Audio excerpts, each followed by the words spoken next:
আমাদের বাড়ির বড়রা একটা কথা বলতেন, বাড়ির দরজাটা শুধু ঢোকার জায়গা না, কিন্তু এখান দিয়েই নাকি বাড়ির সুখ শান্তি গৃহে প্রবেশ করে। তাই সকাল সন্ধ্যেতে বাড়ির দোরগোড়ায় গঙ্গা জল দেওয়ার রীতিটা কিন্তু বহু প্রাচীনকাল থেকে দেখা যায়।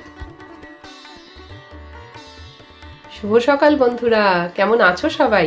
অপরাহ্নের সূর্যতে তোমাদের সকলকে স্বাগত জানাই। তো আজকে দেখো একটা নতুন রকমের টপিক নিয়ে এসেছি, মানে ব্লগটা আমি করছি। আমি তো ডেইলি ব্লগ করি না, আমি লাইফস্টাইল ব্লগিং করি। আমার এই এত বড় জীবনে যা কিছু ভালো লাগার, ভালো থাকার যে বিষয়গুলো, সেগুলো তোমাদের সাথে আমি শেয়ার করি। তো এগুলো অনেকেই জানে না, কিন্তু জানলে পরে ভালোই হয়। আমিও একটা সময় জানতাম না এই বিষয়গুলো, কিন্তু জানার পর এবং অ্যাপ্লাই করার পর সত্যি বলছি আমার জীবনটা একদম বদলে গেছে, ভালোই আছি। তা সেই জন্য তোমাদের সাথে শেয়ার করছি।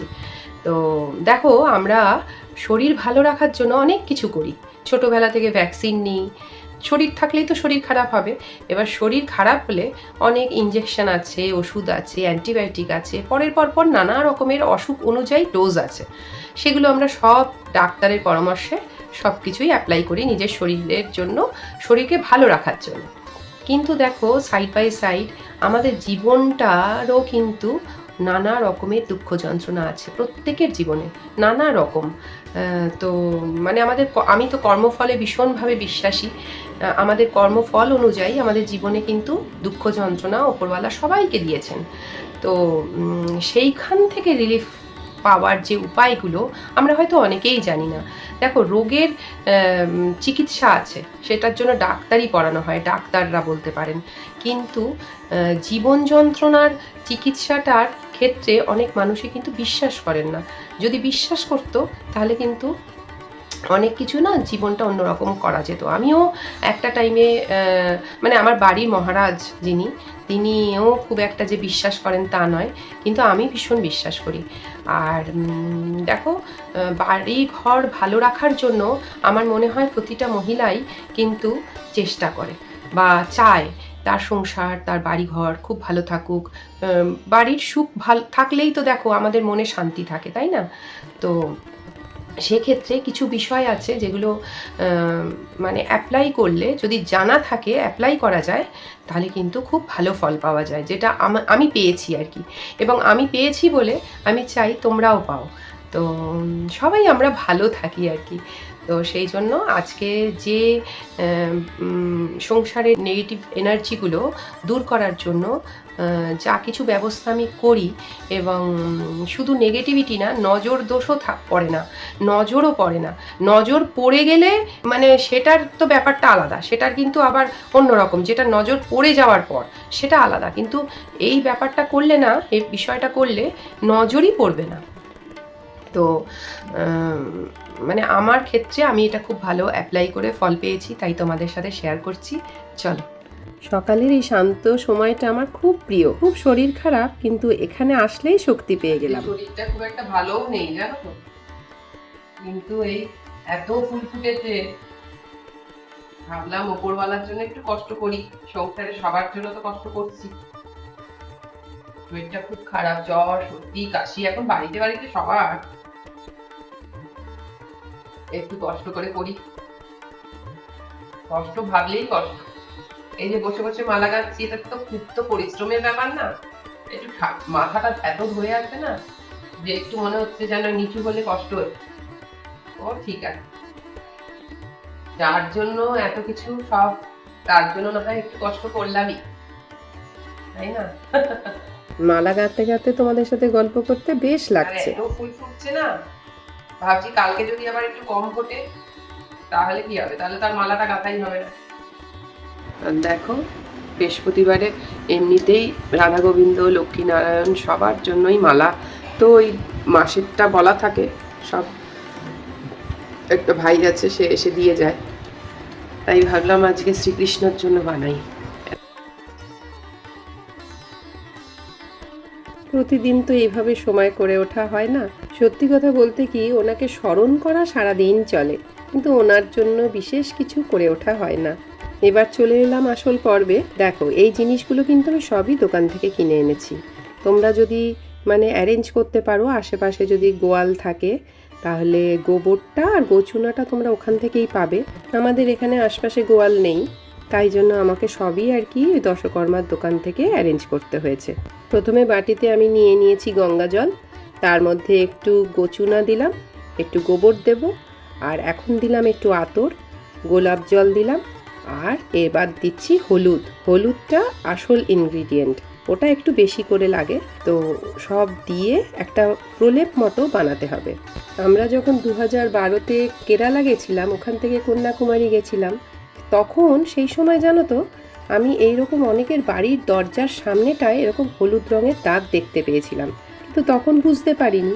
আর তখন তো এত নেটওয়ার্কিং মানে স্ট্রং ছিল না, মানে তখন তো সমাজ মাধ্যম এতটা মানে তীব্র ছিল না আর কি। এখন তো আমরা অনেক কিছুই স্ক্রোল করলে বা সার্চ করলে অনেক কিছু জানতে পারি। তো কয়েক বছর আগে আমার ইউটিউবেই আমি দেখতে পেলাম ওই হলুদ প্রলেপটাকে কারোর বাড়ির সামনে কোনো একজন দক্ষিণ ভারতীয় গৃহবধূ মানে দিচ্ছে। আমার তখন তো আগ্রহ ছিল, আমি তখন সেটাকে স্ক্রোল করে ভালো করে সার্চ করে দেখে নিলাম, এবং সেই থেকে আমি এটাকে নিজের বাড়িতেও দিতে শুরু করলাম, আর ফলও পেলাম। তবে ক্যামেরাবন্দি এতদিনে করছি, কারণ এতদিনে আমি লাইফস্টাইল ব্লগিং করা শুরু করেছি। তাই একটা জিনিস ভেবে দেখো, ভারতের দক্ষিণ হোক বা পূর্ব বা পশ্চিম বা উত্তর, মানে হয়তো ভাষাগত দিক থেকে জাতিভেদ হিসেবে আমরা আলাদা হতে পারি, কিন্তু আমাদের ভাবনা চিন্তা করার দর্শনটা কিন্তু একই। ইউটিউব ফেসবুক ঘাঁটলে তুমি দেখতে পাবে একজন পূর্ব ভারতীয় গৃহবধূও যা করছে বাড়ির সুখের শান্তির জন্য, একজন দক্ষিণ ভারতীয় গৃহবধূও তাই করছে, আবার পশ্চিম ভারতীয় গৃহবধূও তাই করছে। আবার সব গৃহবধূদেরই একটাই মোটিভ, গৃহে সুখ শান্তি নিয়ে আসা। আর গ্রহ শান্তির হয় কিন্তু গৃহে শান্তি আসলে। তো এর মধ্যে দেখে নিলে যে আমি প্রদীপের তলায় ফুল আর চাল দিয়ে প্রদীপটা একদম তেলে পরিপূর্ণ করে প্রদীপটা জ্বালালাম, কারণ এটা খুব জরুরি। প্রদীপে তেল একদম পরিপূর্ণ থাকাটা খুব জরুরি।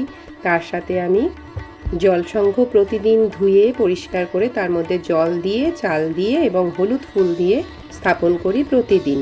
আর এই 6টা জিনিসের গুণাগুণ তোমরা হয়তো সবাই জানো কম বেশি, তাই এখানে আর বললাম না। দেখো আম গাছের অবস্থা, দেখো হলুদ হয়ে আছে। আগের ব্লগে বলছিলাম না যে এই ছাদের ফুল সমস্ত গাছরা বিদায়ের ঘন্টি বাজিয়েছে, আর এ মানে আগমনের সূচনা। ও যে আসবে, আমি আসছি করে হলুদ রঙে সেজেছে, মানে মুকুলে এবারে পাতা ভরে গেছে। গত বছর জানো তো ডাল কেটে দেওয়ার জন্য একটুও আম হয়নি, যে কটা আম হয়েছিল সব সেই বেকা টেরা। কেউ এলো না কি গো? এইটাকে দেখো, এই ফুলটা দেখো, দেখো কি সুন্দর, ফেভারিট। এইটা একই ডালে এটা হয়েছে, আবার ওটাও হয়েছে, দেখো। কি পেমেন্ট করা নাকি?